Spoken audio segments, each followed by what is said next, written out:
Guys, we're up to 3 out of 4 members of the Siders family. We're talking the adults here. 3 out of 4 are now requesting a competency evaluation. So G1, G2, though G2, it's all about the filing it under let's see, privately. What's the word that I'm looking for? Anyway, it's sealed, under seal.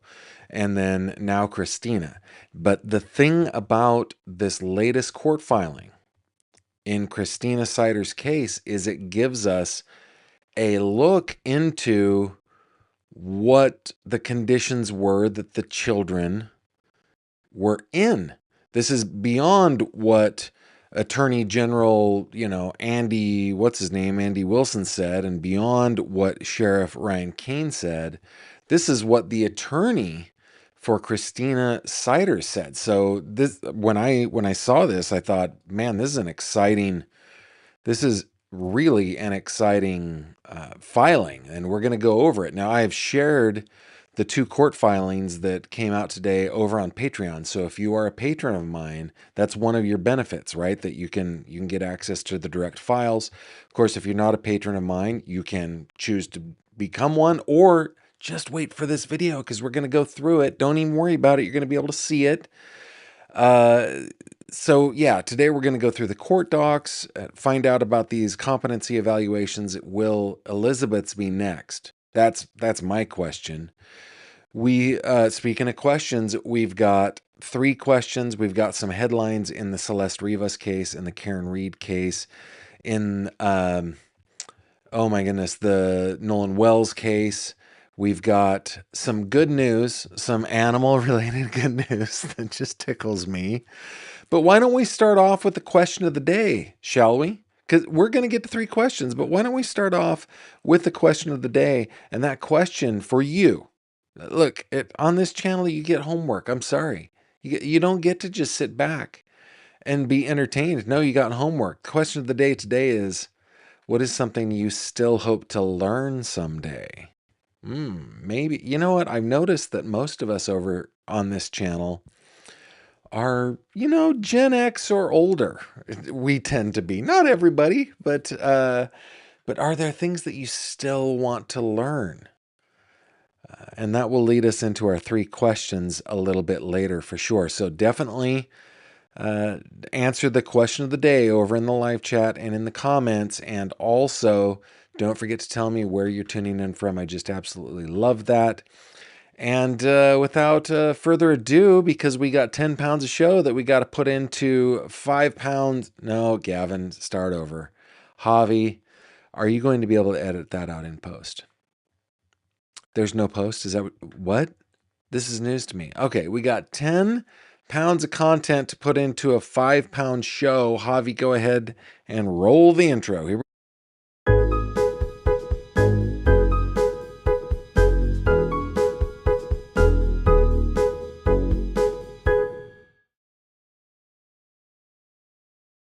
This video contains mature themes and discussions intended only for adult audiences. Viewer discretion is advised. Hello there, my friend. Welcome back to another true crime conversation with yours truly. My name is Gavin. What's yours? Yeah, nice to meet you. Glad you're here. It's good to meet a fellow true crime aficionado. Thank you very much for being here, for tuning in, wherever you are tuning in from across this land of ours, nay, across this world of ours. Don't forget to tell me where you're tuning in from. I don't know. There's no, I guess, prize for the person who is farthest away. I don't know. I love that part of it. I love that part of it. And I love to hear what you guys are thinking for the question of the day to get us started out. What is that question, you ask? That question, once again, is what's something you still hope to learn someday? To get those thumbs going. Tell me what your answer to the question of the day is, and we shall see what you guys are saying. Let's just see. K Bling says, "How to keep my snarky mouth shut." That's funny. Mooney says, does patience count? Nah, I'm pretty patient sometimes. Yeah, I hope to learn patience for sure. Mother Dragons, I hope to learn German and crocheting. I'm in Ohio. Thank you for checking in with Ohio. She wants to speak German. She wants to learn the art of crochet. I can't speak German. I've spent enough time in Germany that I should be able to speak German, but I cannot. I can do a horrible German accent though. Rhonda giving us hugs and love from Indiana. Thank you very much. Maine Coon Mama. Gavin, you need a new intro. You're so much thinner. Guys, I am. And I'm coming up, well, I'm a month away from being a year into working on my fitness. And you're right. I mean, I I showed a picture a year well, I showed a picture to my family. Let me see if I can open this up in um yeah, let's give me a second. I'm going to show you a picture from basically a year ago. Okay? Do do do do do do do. All right. For those of you that are listening on the podcast, you're like, dude, I can't hear anything. But check this out. You guys ready? You ready? You ready? Boom. That is me a year ago. And how, you might be asking, did I lose so much weight? You injecting yourself with drugs? I am not. I have no judgment against those who are. I just don't want to pay the money for it. And so I have decided, well, I decided back on August 28th that I was saying goodbye to Fat Gavin and saying hello to a fitter Gavin. It's been rocky along the way. Like I haven't been able to lift in a couple of months now. My elbows, it feels like I have tennis elbow all the time, and it's a bursitis outbreak that's been lasting forever. So I haven't been able to do the kind of workout that I've been wanting to do, but I have kept up on my walking and I've kept up on eating correctly. I have hard days. Like on Sunday, I had a milkshake. Why'd I do that? The next morning, I was like, oh, I didn't feel very well. But I have my days. But look at the difference. Just look at that difference. Isn't that that's fun. It's fun. So I have kind of plateaued. I landed from 288 down to 198, and I've just been kind of riding that weight for the last couple of months, but I've been doing it on purpose. I'm getting ready for my next cut. I'm going to try to cut another 20 pounds. I want to get down basically to 180 is where I want to be. So, and we're going to take a look at myself at 180. Is that too skinny? I don't think it is because I've kind of got a slender build. But get down to about 180, we'll reevaluate there. But thank you very much for noticing, and you are correct. I need to do a new intro, 100%, 100%. All right, what else have we got? It just refreshed on me. Give me a second. Melissa says, my mom's only sibling, which is my aunt, is doing the family history. So that's what I want to learn more. Awesome. I love family history. Misty says, as someone turning 50 in September, I hope to learn how Medicare works someday. Misty, that whole weight loss thing started with turning 50 post midlife crisis for me. That it was before I turned 50. My birthday's in October. It was August 28th, but it was just like, dude, Gavin, you are turning 50 and you are unhealthy and you're doing this to yourself and others. Like if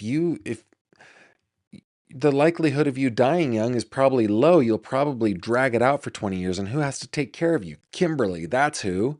That's unloving. So, yeah, that's why I did that. I hope your 50th birthday in September is a much better experience for you than my 50th birthday was. I just did not like it.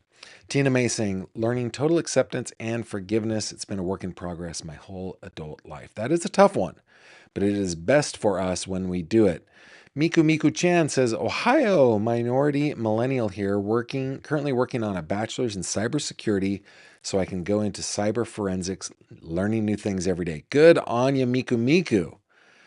Montana Sunshine, I would love to learn to listen to my inner spirit from Montana. Always seeking that self-growth. Good for you. Good for you. Center County, Vicky wants to learn how to fix stupid people. Well, if you figure that out, Vicky, you please let us know, will you? Mother of Dragon says, my fiance is German and he doesn't know fully, but he knows way more than me. And I know a bare minimum for crocheting. Cool. Tina May says, how to sew. My mom always wanted to teach me, but we ran out of time. I found her sewing machine in my garage and have downloaded the manual and saved a few YouTube videos for beginners. Yeah, you just start, right? I am a person who loves machines. If you look at videos a couple years ago, I used to have my sewing machines in my office here. And I love to sew. I'm not very good at it. I love to sew. You know who's really good at it is my mom. And I've got a niece who posted the cutest, most adorable outfit for her child that she sewed all by herself. So what a talent. It's something that we don't tend to value. But actually, I'm learning to value it more because I'm starting to buy custom clothing, right? And it's like getting a shirt that fits properly feels good, man. It feels really, really good. So yeah, sewing is one of those things, man. It's pretty awesome. I have a meeting on Thursday with an alterer who's going to take care of a suit that I just bought. I'm really excited. Mother of Dragons. Wait, that was GF. I feel horrible now. I thought that was someone okay. Love to get my pilot's license and learn how to fly. W Zucon. Well, you are talking to the right person. Let me tell you how I did it, okay? I don't know what the stats are, but the vast majority of people who start taking flight lessons do not end up with a pilot's license. I think that would have been me had I not done this one thing. You save up all the money first, and then you do it, and you do it quickly. You can right now. I've been flying for 25 years, so I think the requirements are still the same. You basically need 40 hours total flight time minimum, 20 of which need to be solo. Of course, you need to do ground school. You have to do all that stuff. And most people, because they're paying as they go really, really slowly, and they can't get to their FAA check ride around 40 hours because they're not ready. And so it gets pushed out to 55 and then 60 and then 80, and they just run out of money. What I did is I had the money and I did it quickly. And I think I don't remember specifically, but it was so close to 40 hours. I think it was like 41 and a half or 42 hours. I took my FAA check ride and got my certificate. And also, by the way, in the modern era, you don't need your certificate if you do light sport.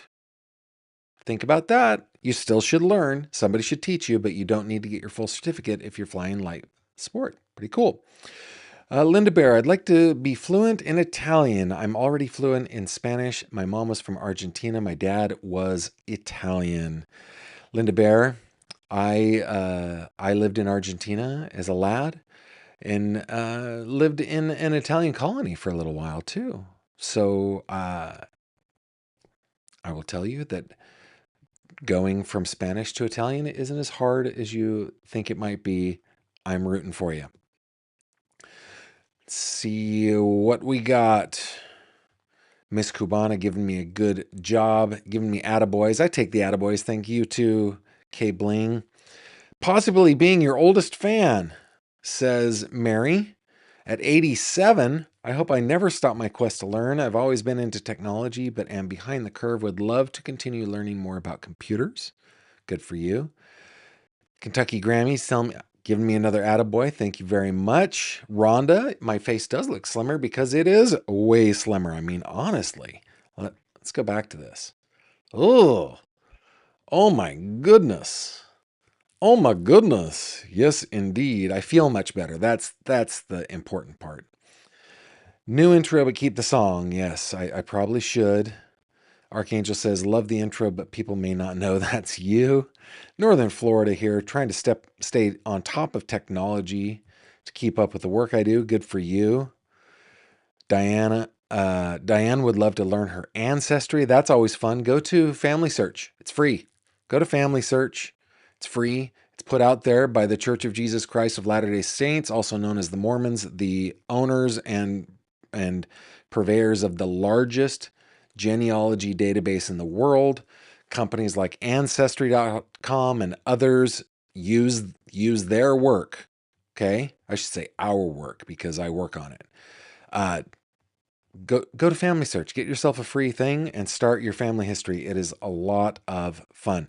Okay, that's a great start, guys. That is a great start. Thank you so much for playing along with the question of the day, telling me where you are tuning in from. I just absolutely love that. Okay, what are we talking about today? You know what I realized, Javi? I didn't get my button software put down where it's supposed to be, so it'll stick. There we go. Guys, we are talking about the Siders family today. Talking about the Siders family. This is Christina. I'm going to call her the matriarch. She's the grandmother of the Siders family. Her husband, Gary Siders, and their son, G2, the younger Gary Siders, along with his wife, Elizabeth Siders, were arrested and each charged originally with 17 counts, but it turned to 16 counts of endangering their 16, count them, 1, 2, 3, 4, 5, 6, 7, 8, 9, 10, 11, 12, 13, 14, 15, 16 children by apparently keeping them in a house that was just mugreche. It was filth. Just the filthiest place. And when authorities came to serve a warrant for the arrest of G2, they found this. And there are more details about how they found it. Now, of course, there was a press conference by the say that again, Javi. How do you pronounce that state? Ohio. By the Ohio Attorney General, a guy named Andy Wilson, this guy right here, along with the Vinton County Sheriff Ryan Kane and the Vinton County Prosecutor Bill Archer. I will forgive Mr. Archer. He did a very, very good job. In fact, he did 2 press conferences. This photo is from that second press conference. But Sheriff Kane and Attorney General Wilson both kind of were very descriptive in their disgust for what had been reportedly found at the Siders family home. And they didn't pull any punches. Now, Bill Archer, he was a little more professional about it, though he is a politician. He's also a prosecutor, so he kind of has to stay out of the fray. But I think Andy Wilson described the children as feral. I think Sheriff Kane said this is the worst he had ever seen. Several of the children were taken to hospital. Some were life-flighted. Attorney General Wilson said that if it were not for their intervention, he thought that within 24 hours, 1 or more children would have died.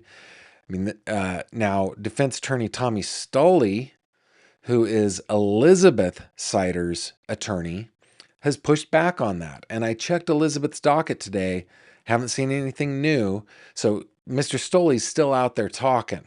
I haven't seen anything new in the last few days, but he hasn't requested a gag order. He hasn't requested anything under seal yet. He hasn't requested non-dissemination orders. He's talking. He's talking all about it. And he's saying, hey, this wasn't a matter of evil. This was a matter of poverty.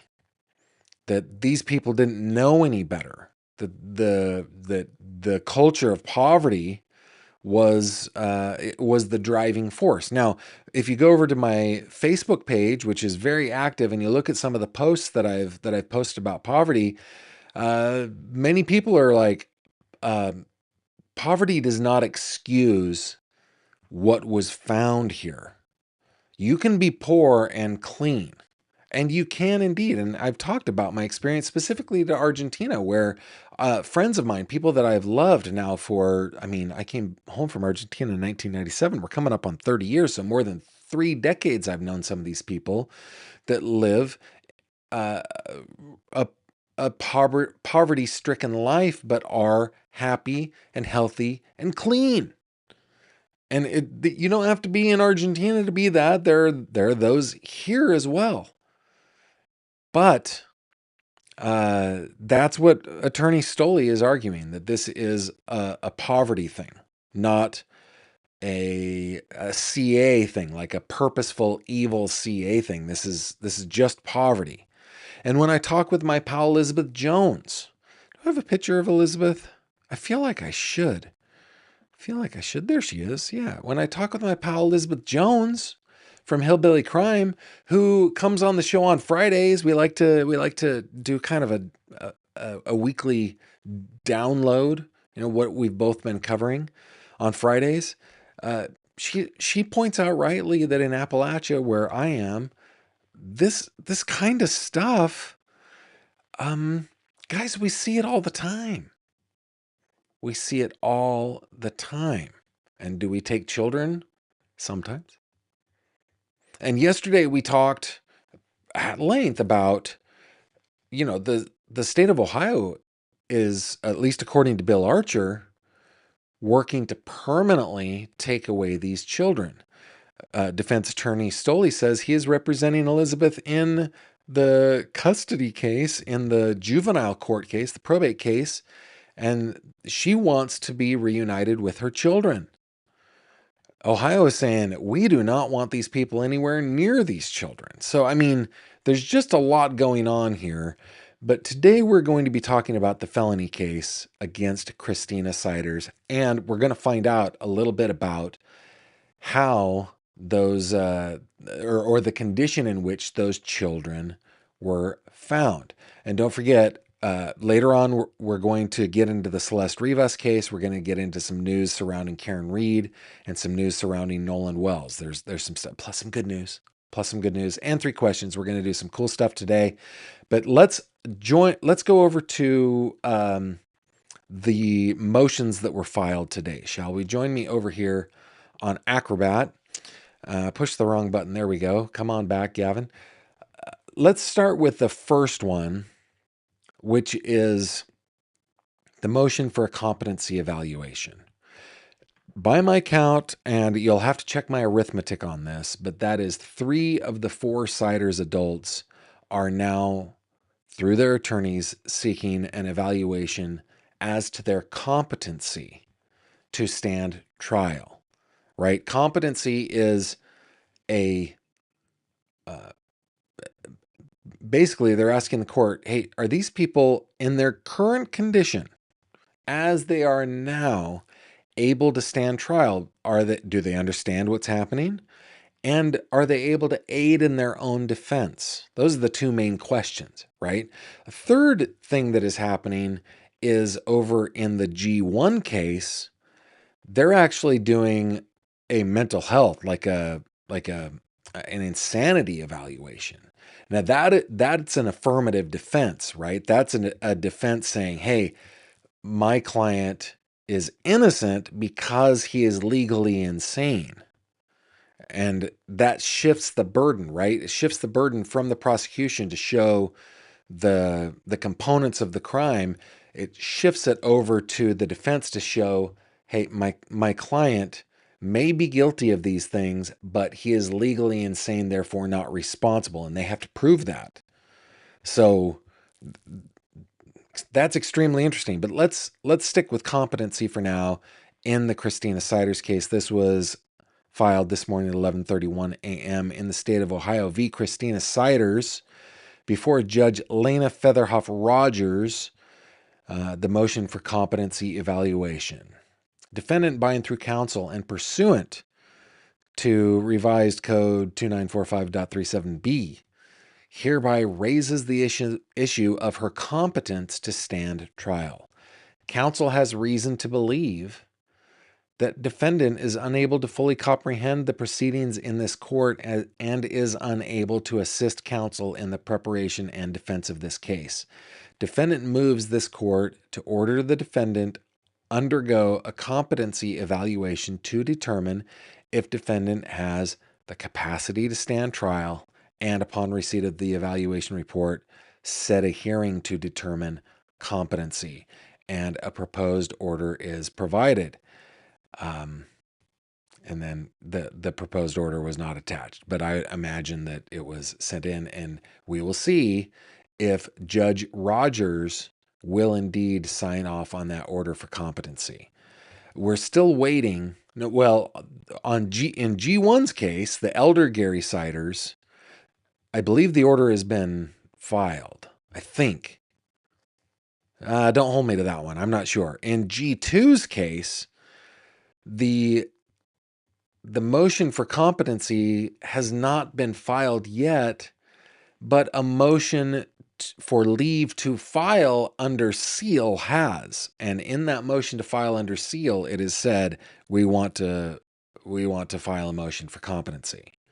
Right. So I guess when I say 3 of the 4 have, it's really 2.5. Right. We really don't know Gary the Younger's yet. But here we do know G1 and Christina have filed their motions. I wonder if Elizabeth is going to be next. I wonder. You know what I didn't do? I didn't prepare any water for myself. Guys, I'm gonna have to just limp along with dry mouth from just talking too much. That's what I'll have to do. So let's go over real quick and just see what you guys are saying over here. Mooney says maybe that's why Elizabeth hasn't requested a competency hearing. If she is incompetent to stand trial, she probably can't get her kids back. Interesting thought. Maybe she's the only one fighting to get her kids back. Great comment. Let's talk disabilities. Gavin, I'm late, but we need to hear your German accent, please. I don't have a good German accent. Come with me. I'll drive you in my station car. That's the best I got, because my German distributor, when I was working in high-end audio, that was something that he said to me that I thought was just, come with me to my station car. It's funny. Yeah, I don't do good accents. I'm just not good at them. Okay. Maria Albany says, I don't think she's getting her 16 kids back. I don't think so either. And Catherine says she won't. If she's incompetent, she can't try for her kids. You guys are astute, and this is one of the reasons why I just love your comments and why I bring them up during the live stream, because sometimes I'm just like, I wonder if such and such will happen, and you guys have really good input on that. If she files for incompetency, does that mean that she can't try for her kids back? I don't know. It feels true, but I don't know. A clever lawyer, which good lawyers are, they're all clever, they're awesome. They would separate the two things, right? No, this is the felony trial, and then this is the family court proceedings. They're separate things. I don't know, but man, great input on that. All right. Let's move on to the second motion in Christina Siders' case that was filed today, again at 11:31 this morning, with the clerk of courts of the Court of Common Pleas in Vinton County, Ohio. Again, plaintiff, the state of Ohio, versus Christina Sanders. Not Sanders, Gavin. Christina Siders, in front of Judge Lena Featherolf Rogers. Motion to modify conditions of bond. Now, I thought at first, hey, this is just a motion to modify conditions of bond. It's just going to have a whole bunch of legalese, a bunch of precedent and stuff like that. But nay, it has some gems in it, so we're going to read it. The last motion was like half a page of stuff. This is 9 pages. Okay? We're going to go through it. And again, if you're a patron of mine, it's up on Patreon. Definitely go and and get yourself the documents if you want to read them and have them for yourself. If not, we're going to go over it here. Don't worry about it. Okay, motion to modify conditions of bond. Defendant, through undersigned counsel, respectfully requests that this court issue an order modifying defendant's conditions of bond in accordance with revised code 2937.011 and pursuant to defendant's rights as guaranteed by the United States Constitution, Amendment 8, and by Ohio Constitution, Article 1, Section 9. The reasons for this motion are more fully set forth in the attached memorandum in support. Respectfully submitted, Kendra Roberts, the Assistant State Public Defender handling Mrs. Siders' case. Okay, relevant procedural history. Here we go, guys. Buckle in. On June 30th, 2026, law enforcement arrived at defendant's home with the purpose of serving another member of defendant's household with an arrest warrant for unrelated misdemeanor charges. This is something that we knew before, but this is confirmation, right? That is the reason that they were there. They didn't have a search warrant. They didn't have children's services complaints that they were acting on that day. It was an arrest warrant for G2 on 4 counts of indecent exposure. Nonetheless, defendant was detained and arrested outside her home after providing a statement and cooperating with law enforcement during an interrogation at the Vinton County Sheriff's Office with counsel present. Defendant, that's interesting.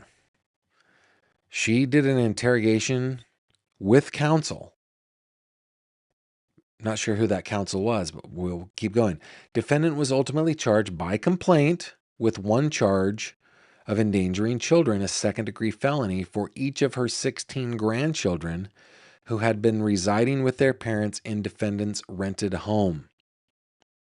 Defendant has remained incarcerated since her arrest. On July 1st, 2026, by the way, we need to interpret that. She wasn't given 1 count. She's given 16 counts. The way that they presented it, it's 1 count for each of the 16 children, therefore 16 counts. Okay. Let's see, on July 1st, 2026, this court held an arraignment hearing on the criminal complaint in this matter. Defendant was not represented by counsel during the proceedings. Defendant entered a plea of not guilty to all charges in the complaint. This court set the initial bail as a surety bond or cash in the amount of $300,000 with several enumerated conditions, including an order to have no contact with co-defendants or alleged victims in this matter and to be subjected to GPS location monitoring if released on bond. You know, one of the things that I'm curious about is they are in jail allegedly, or I guess assumedly, together, right? Christina and Elizabeth. So I would imagine that they have contact with one another in jail. Same thing with G1 and G2. So is the no contact order if they are released on bond? Is that what it is? That's my guess. Okay, relevant legal authority. We can kind of yada yada this one, right? We're going to yada yada. Bail is appearance, sole purpose. Bail is this, bail is that. This is what bail is. We shall release. We shall do this. We shall do that. We shall not do the other. And blah, blah, blah, blah, blah, blah, blah. I'm just going to yada yada this. Okay. Defendant's release on bail is justified by applicable legal authority. Application of this law factors support defendant's request for release from pretrial detention, the nature and circumstances of the crime charged, and specifically whether the defendant used or had access to a weapon. At present, defendant is charged with non-violent felonies of the 3rd degree. Is that correct? I thought they were 2nd degree felonies. Give me a second. Let's check her work here. Let's go to Vinton County Common Pleas Court.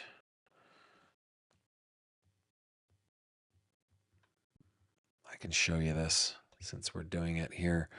I thought these were 2nd degree felonies.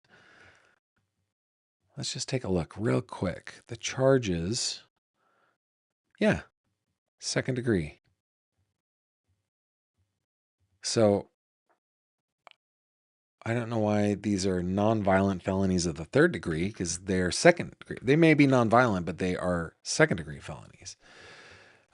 Continuing reading, the nature and circumstances of the crimes charged, despite initial hyperbolic statements by officials and excessive public speculation and media coverage, involved no evidence that the alleged acts involved violence, physical harm, weapons, or an ongoing threat to public safety.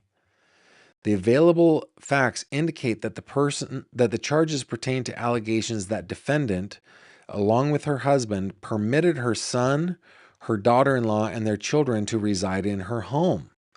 On the date the charges are alleged to have occurred, authorities were present at defendant's home only to serve a misdemeanor warrant upon defendant's son, Gary Siders Jr. Neither defendant, her daughter-in-law, nor her husband were suspected of criminal conduct. At the home, authorities encountered unsanitary conditions in the home, and defendant's children were removed from their parents' care. All four adults in the home have been charged with one count of endangering children for each of the children in the home. There is no allegation that defendant used or had access to a weapon, nor that defendant committed any acts of violence against any alleged victim. There's no evidence that defendant participated in any acts of abuse causing serious physical harm to any of the alleged victims. Rather, it is evident that defendant was the only adult in the home who had long been providing for all the other adults and all the children residing in her home. Defendant paid for rent, utilities, and other necessities in the home. Despite her own medical conditions, which we don't know about yet, defendant was also tasked with caring for her husband and his significant medical needs and physical limitations. Paragraph 2, the weight of evidence, or part 2, against the defendant. The state has charged the defendant with endangering children, which would require evidence that on or about June 30th, 2026, defendant did abuse each of her 16 grandchildren and that she caused serious physical harm to every one of the children. To date, the defense has received scant evidence suggesting defendant committed any of the alleged offenses. The weight of the evidence against defendant is minimal. In fact, to date, there's no evidence that has been provided which would support the finding that defendant committed any acts of abuse, let alone that any of the children suffered serious physical harm because of abuse by defendant. My question here is, did the children require medical care, including like serious medical care, like life flighting them to the hospital and having them in intensive care? And if so, is that not evidence of some kind of physical abuse? Let's keep reading. They're saying no, the children didn't suffer serious physical harm because of the defendant. To date, the state has presented evidence only that defendant resided and was present in the home on June 30th, 2026, and that the conditions of the home were unsanitary to the extent that the removal of the children from the custody of their parents was deemed necessary by authorities. A very interesting argument indeed. Very interesting indeed. Okay, number 3, the confirmation of defendant's identity. At present, identity is not at issue. This factor is not relevant to the matter. Okay. 4, the defendant's family ties, employment, financial resources, character, mental condition, length of residence in the community, jurisdiction of residence, record of convictions, record of appearance at court proceedings, or a flight to avoid prosecution. Let me just say this. Whenever you search Siders, just Siders, and you don't select criminal or civil or anything, you just search Siders for the entire court, either on the lower court or the common pleas court, this is the only case against her. This is the only case against all of them except G2 that has the lower court case in the indecent exposure. Other than that, there's no criminal record, at least in Vinton County. Okay? All right. So defendant argues the motion has strong family support. If the defendant had strong family support, would the defendant be in those conditions? I don't know that this argument holds water, counsel, but let's continue. I mean, you're making the argument, and that's your job, and heaven bless you for it. Here we go. Defendant has strong family support. In fact, in release, defendant will reside with close family members who are capable and available to assist in ensuring defendant's appearance at future court proceedings and defendant's compliance with any conditions of pretrial release imposed by this court.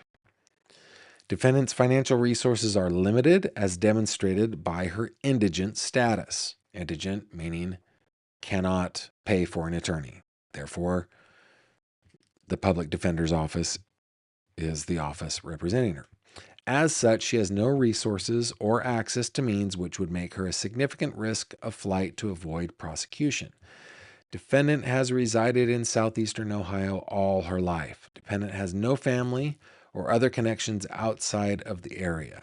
Defendant requires medical treatment related to her mental condition and many documented medical diagnoses, all of which can best be addressed while defendant is not incarcerated in jail. See Exhibit B. So there are known mental conditions. Well, no, there are documented medical diagnoses, but the attorney says related to her mental condition.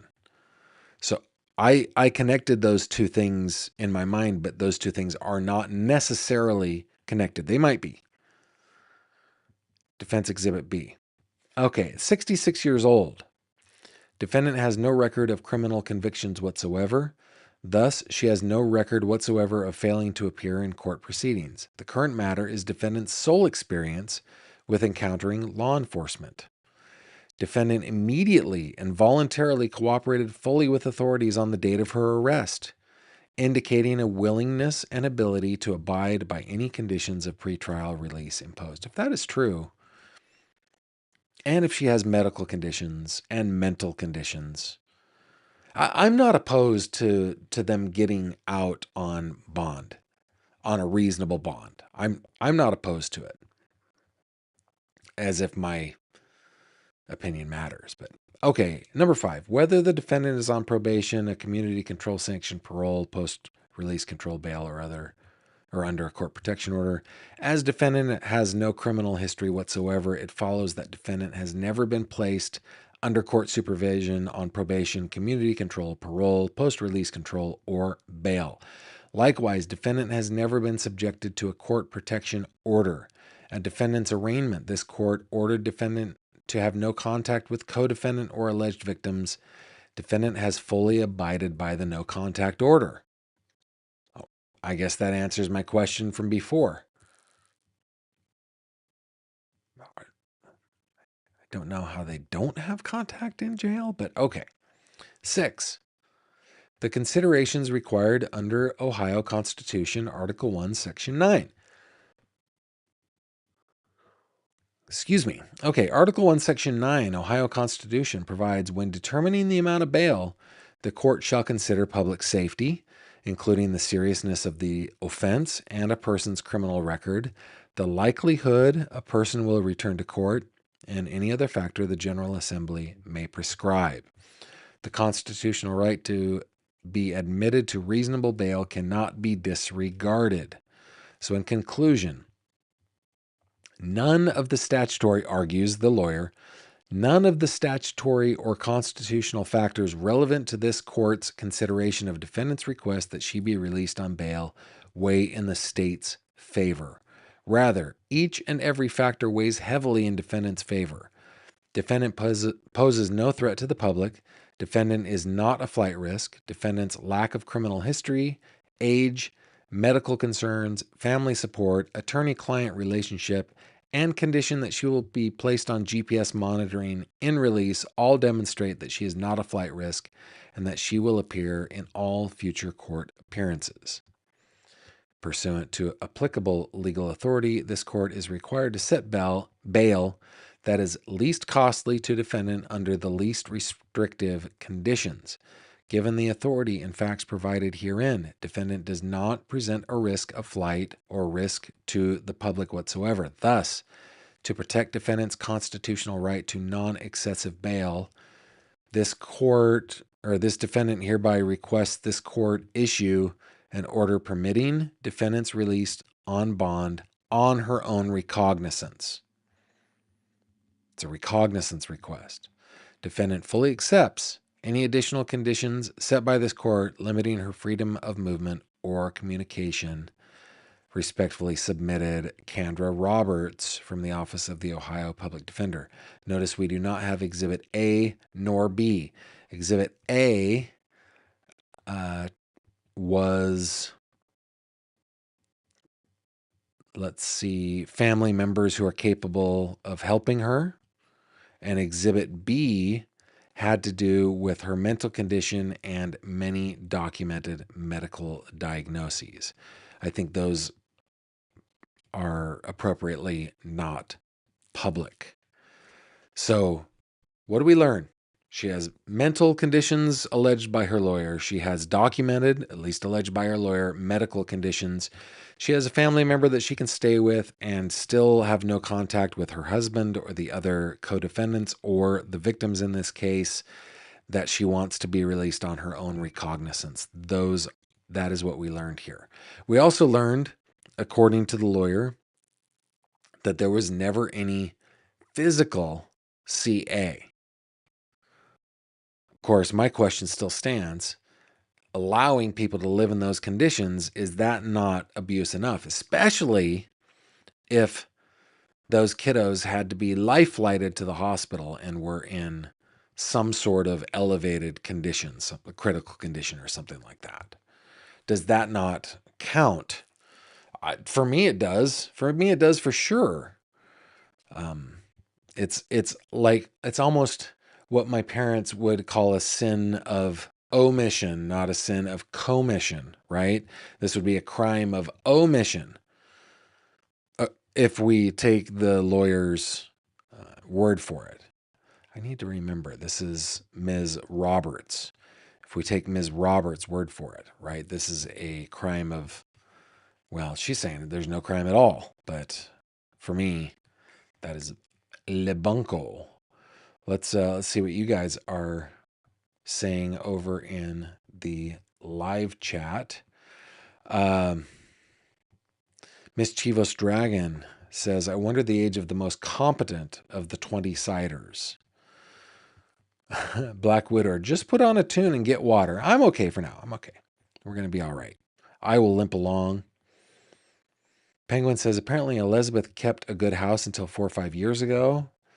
I wonder what happened 4 or 5 years ago. Mischievous Dragon says, yeah, get Wanda to take the wheel while you step out for water. I'm fine. I'm fine for water. It's all going to be fine. I'm just used to having my dill hole mug full of water. I don't know why I didn't get that ready to go.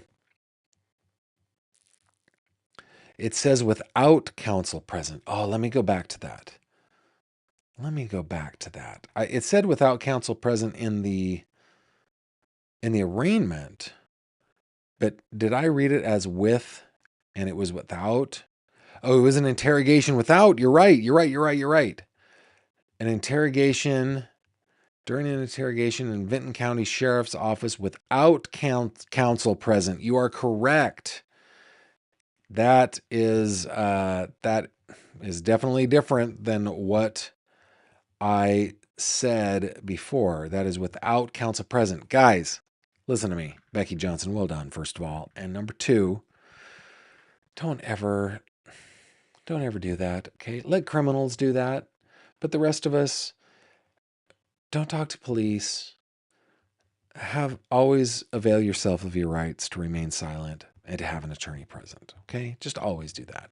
Thank you very, very much, Becky, for correcting me on that. I love a good correction. Wasn't Christina the one collecting the food parcels?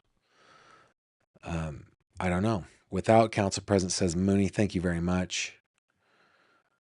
Vicky says, Gavin, veggie oil, sugar, and bottled water. What else equals what would else she put in the bottle for little ones? That's what she was feeding the children? Becky says they are forbidden from having contact with the other defendants as well as the victims. Indeed. Tuning in from Edinburgh, thank you very much. They could be in different pods if the jail is big enough. Yeah, according to the attorney, you're right. They are abiding by the rules, I guess. Edward says 2 children life flighted, 1 intubated. That's what, if that is true, man, that sure feels like there was physical abuse, even if it was not committed. Was it omitted? Either way, it doesn't matter. Jamian says, I'll be celebrating my 25th birthday in September. Good for you. Happy early birthday. Gavin, are you covering the newest Brian Koberger stuff? Asked Let's Talk Disabilities. Actually, I have been over on Facebook. If you guys aren't following me on Facebook, thanks to my buddy Elizabeth Jones, I've gotten way more active over there, and I'm covering a lot more, including that stupid Koberger's telling the New York Times his truth. Oh, so Okay, Edward says the family was also in Pike, Gallia, and Athens County. Thank you very much. Jamian says, my dad taught me how to sew. Taught me 13 years ago. Your dad's all about it. My mom is a good seamstress, guys. She's like awesome. I love talents like that. Okay, if all of Christine's finances were going to keeping the rent, etc. paid, she has probably neglected her meds. Maybe. It depends on what kind of assistance they were on. I imagine that they were, and I mean, even Mr. Archer said that he believed that the grandparents were receiving some sort of assistance. Crisscross says, cat hoarders do the same. Some are found to have dozens of cats they can't take care of and proclaim to love them. Yeah, so it might be a mental health issue, right? Ohio Palm Mom. Remember that Donna claimed medical issues with her narrow ear canals. Thank you for that reminder. That brought a little smile to my old face. That is funny. A. Heinemann says, neglect is a type of CA. Other types of CA are physical and SA. This doc does not say physical. I presume not SA also. Thank you very much.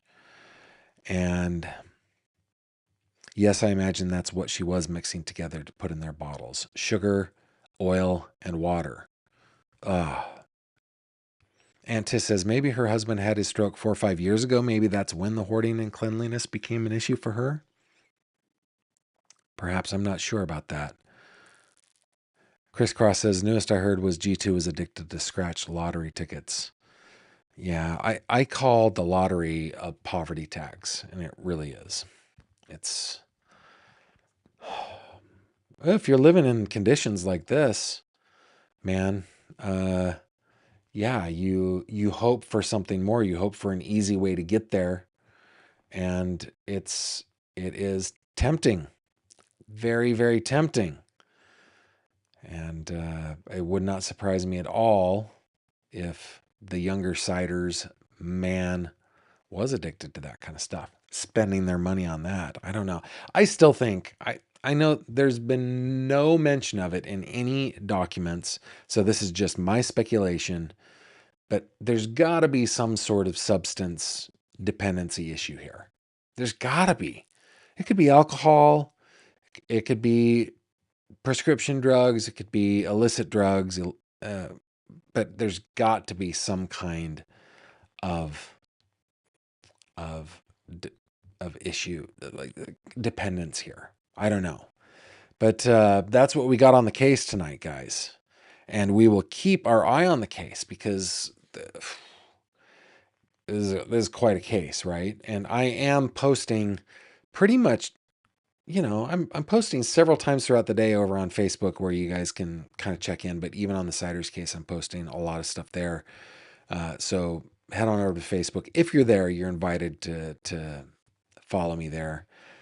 But despair not. Despair not, my friends. There is still plenty of show to go. We've got some headlines in the Celeste Rivas case, the Karen Reed case, the Nolan Wells case. We've got some happy good news, some delightful good news that's animal related. That always makes me happy. But before we get into that, how about we get into 3 questions, shall we? Here we go. It's 3 questions with Gavin Fish. Guys, in this segment, I answer questions that you email to me at the email address on your screen, 3questions at gavinfish.com, spelled out, 3questions at gavinfish.com, 3questions at gavinfish.com. I do strive to answer all of your questions. In fact, that's the covenant that I've made, that I will not, everything's on the table. I'm not sidestepping any of these, but I get to answer them in the order in which I see fit, and only 3 at a time. So yeah, send your questions. Question number 1, and I strive to be apolitical, but I'm not sidestepping. That's my covenant here, right? Okay, from Cindy. Strom Thurmond from my state of South Carolina retired in 2003 at the age of 100. Boy, do I remember that retirement. Wow. There are currently members of Congress in their 80s. Chuck Grassley is 92. Should there be term limits? Yes, Cindy, in my opinion, there should be term limits on all political office. I think the public service should be public service, not public or self-enrichment on the public dime. And I think that's what happens. So I think term limits in the Senate, term limits in Congress, term limits in your state, term limits in your county, in your city. There should be term limits everywhere, thus making public service to the public. That is my opinion. Question number 2. Do you do anything now that you hide from your parents? Dana, no, I don't think so. In fact, this year where I've turned 50 has been the great unburdening myself of the things that I have kept from my parents all these many years. I figure they're in their late 70s. I'm in my 50s. They ought to know. They ought to know. And they're not surprised by any of it. They did it too. So it's not like I've been out there living a hard and illegal life. It's just, just stuff in my childhood that was stupid. And these days when I do something stupid, which does happen all too frequently, it's kind of funny. So I like to share those things. And I happen to just have terrific parents. So I don't know how I was lucky enough to get them. I don't know if I did something somewhere in the universe before I got my parents. I have no idea. But whatever the reason, I got very, very good parents. They are understanding, they are patient, they are long-suffering, they are good-humored, they are good-natured. They are wonderful, wonderful people. So no, there's nothing that I do now that I hide from my parents.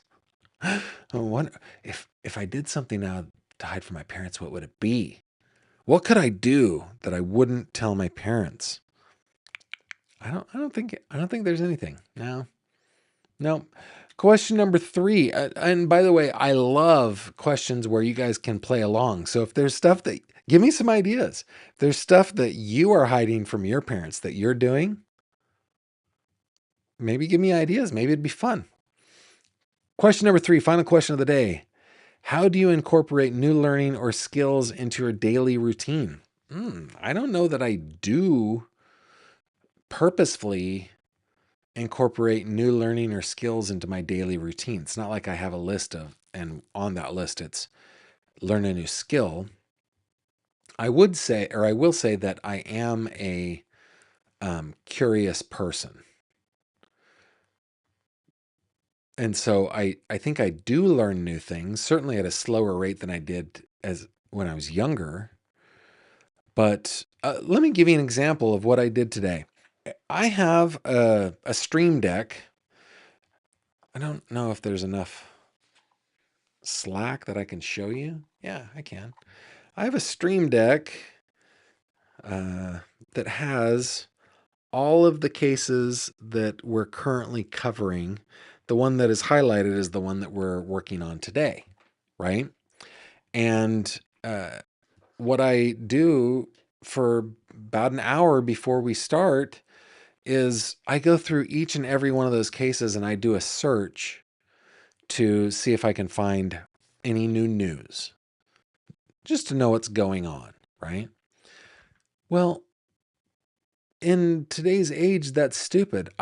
So I just took a picture of my Stream Deck.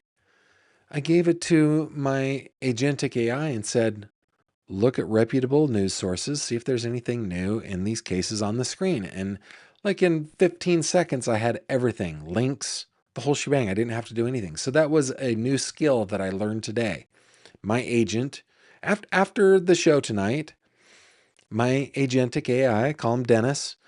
Dennis I will get him on a schedule where he can look up those things and give me a report every single day. And when there's a new case that we start diving into, I'll add it to the list and Dennis will do the work. And it makes my job way, way easier. So I guess one is curiosity and two is just sometimes you have an epiphany. Doesn't mean that you're all that much of a genius. You just have a realization. Hey, I could do this a different way. But okay, those are our three questions. Do you think there should be term limits for politicians? Is there anything that you do that you hide from your parents? And if you do, are they hilarious and fun? And should I be doing them? And question number 3, how do you incorporate new learning or skills into your daily routine? And while you are answering those questions in the live chat, remember, you got homework on this channel, okay? Got to get those thumbs going. Well, you got to type it up for me, okay? Put a GF in your comment. But while you are doing that, let's check out the headlines that Dennis prepared for us. Here we go.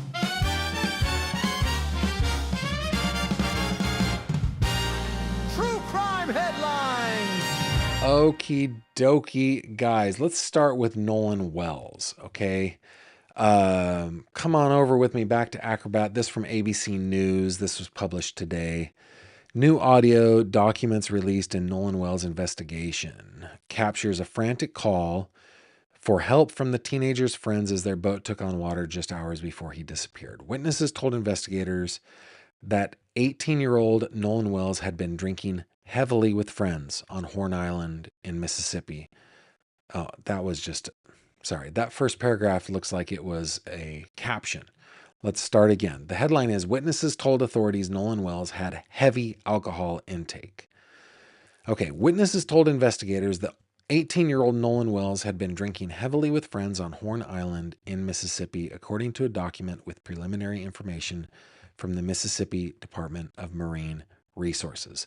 The document, a description sent on July 5th by the Marine Patrol as part of attempts to find Wells after he went missing, was an email that listed basic information for Wells, including his physical description, as searchers scanned the island for signs of him after he went missing on July 4th.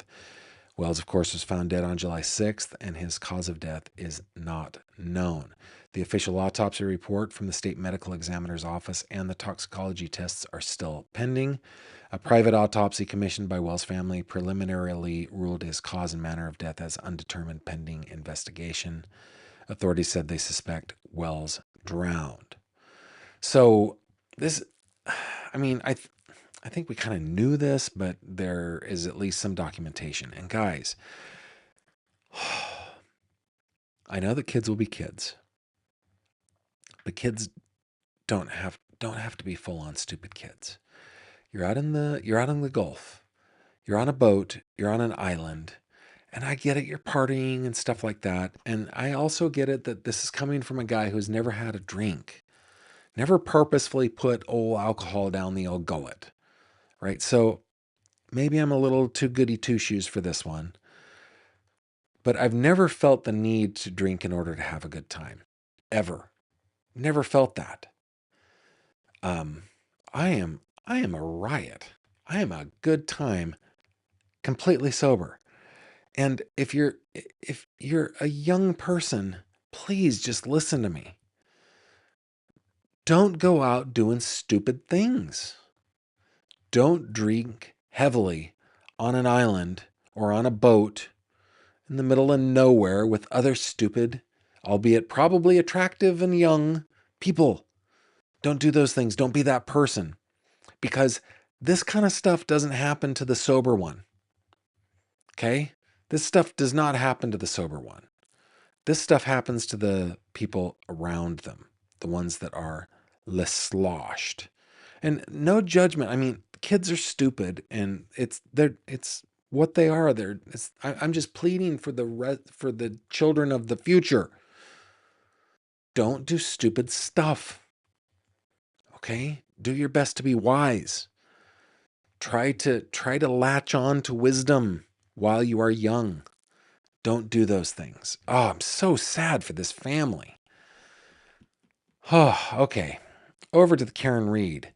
A book has landed. It is titled Blizzard of Lies. Little on the nose, don't you think? Okay, new Karen Reed book, Blizzard of Lies, hits bookstores. This from Boston 25, written by Ryan Breslin. A new book about the death of Boston police officer John O'Keefe and the trials of Karen Reed hits bookstores today. New York Times bestselling author Dave Wedge wrote Blizzard of Lies, Karen Reed, John O'Keefe, and the Shocking Unsolved Murder in Coptown, USA. Wedge, who's known for his other works on the Boston Marathon bombing, Whitey Bulger, and Marvelous Marvin Hagler. Wow, what a selection from society. Marvelous Marvin, Whitey Bulger, and the Boston Marathon bombing. Okay, started working on the new book shortly after John O'Keefe died in Canton. Quote, I'd been gathering material for this book for 4 years, said Wedge as he unboxed his first package of books in his home back in May. The book tells the story of O'Keefe's death and the trials that ultimately acquitted Karen Reed of his murder. It's Wedge's 8th book. So yeah, if you want, that is there is the new book that you can go and buy from booksellers everywhere, I'm sure. Just a quick reminder, this came out yesterday, but DeForvita, David Burke, has been held over for trial after his preliminary hearing. Dateline Los Angeles, this reporting from the AP, written by Andrew Dalton. Judge ruled yesterday, that there's enough evidence to put DeForvita on trial in the killing and dismemberment of 14-year-old Celeste Rivas Hernandez, who authorities said had threatened to expose their relationship and crater the indie pop singer's rising career just a few days before his debut album dropped. I will end your career and your life, she told him in a text message sent the night before her death. Los Angeles Judge Charlene Olmedo decided that evidence presented during a preliminary hearing provided probable cause for a trial on charges of murder, continuous SA of a child under 14, and unlawful mutilation of human remains. Of course, the dark and disturbing details presented over 5 days brought tears, gasps, and horror to the courtroom. The evidence included grisly autopsy photos, explicit descriptions and depictions of SA, and a stark picture of the final text she sent minutes before she died, and her phone went permanently silent. The ruling was a major step in the 10-month investigation and prosecution of DeForvita that began when the dismembered and decomposing body of a girl was found in the trunk of his Tesla at the Hollywood Hills in September while he was on tour. It says that DeForvita, the 21-year-old, showed no emotion when the judge issued her ruling, probably because he's like, yeah, okay. Watching calmly and intently in his orange jail clothes and glasses as he had throughout the proceedings. Of course, he has pleaded not guilty. And prosecutors argued that evidence was overwhelming. His lawyers argued that the evidence was insufficient. Judge Olmedo disagreed. So DeForvita will be facing trial. Will he be facing trial? I don't know if it'll go to trial, but it goes to the next court proceedings. And I think August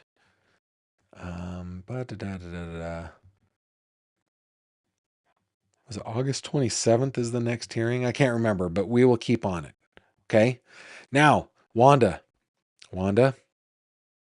need your help here. Okay. Why? Because it's time for good news. And what are you going to play for us today? Turn it on, hear the good news calling.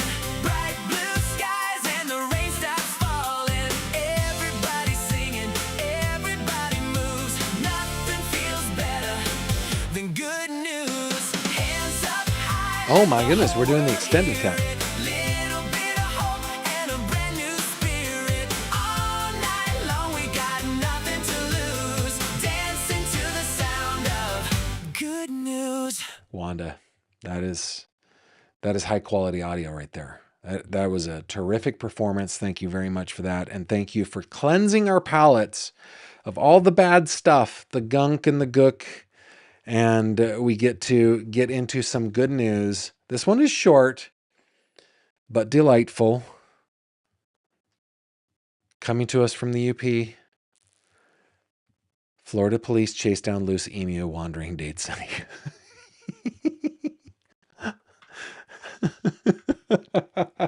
UPI. Ben Hooper, thank you so much for bringing us this. I appreciate it. This is great stuff. This was yesterday. Police in Florida responded to an unusual call and ended up wrangling an escaped emu, quote, before the coffee even had a chance to kick in, close quote.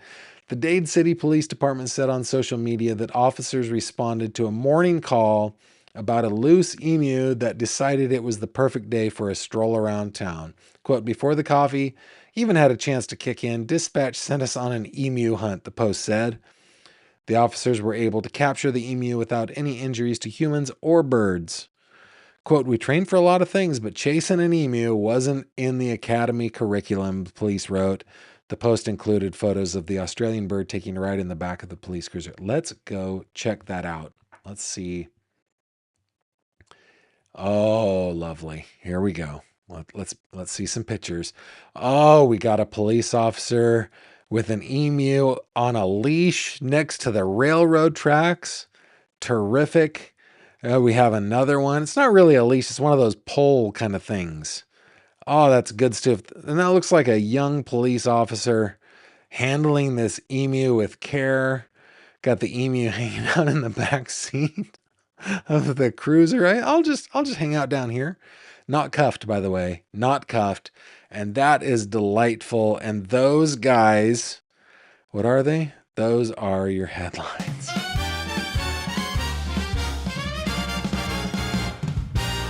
True crime headlines. Okie dokie. Just let's finish out the day with your comments. Let's see. Seems G2 says Kim Lawton. Seems G2 and Elizabeth moved in to Vinton after leaving a mess in another house. Grandparents seemed healthy, maybe beforehand. Cabling, yep, the lottery tickets were bought by his parents. He was probably drugging his parents. Ugh. Question 1 says, Mooney, yes, term limits in all politics. Aunt Tiss says, almost 500 people's watching this live, but not half the number of likes. Everyone hit the thumbs up. Thank you very much, Aunt Tiss, for taking care of me there. Mooney says, question 2, I never hid anything, which is why I spent my youth on restriction and still sneaking out of the house. I'm a Gen Xer, right? We don't complain about our childhood, especially since I had a rad childhood. One of the things that I used to do a lot was sneak out and go TPing, but it's not like my parents didn't know, crying out loud.